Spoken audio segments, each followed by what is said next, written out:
What is the role of the international development community in all of this?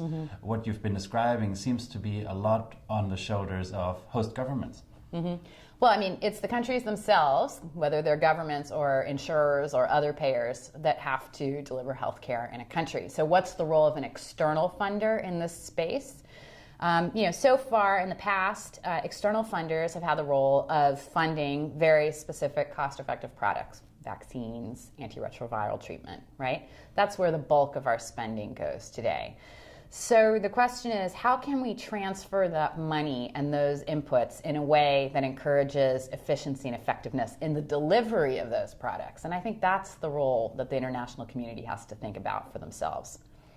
And do you have some examples for where aid groups or international donors are already doing that in a way that is really productive? Well, I think everyone's starting to focus on how to get better value for money.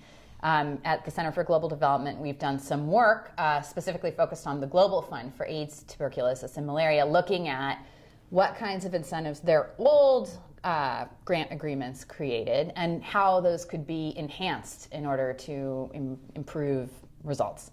And so we suggested results-based funding in the relationship between the donor, the funder, and the recipient, whether it's an NGO or whether it's a government. So that gets the international funder gets them out of the business of checking receipts for gas and bicycle tire replacements and gets them more into discussing, I will release certain tranches of money when I see independently measured progress in the coverage of the intervention that I know makes a difference for health. That's what we should be talking about in the relationship between donors and recipients, not checking their receipts.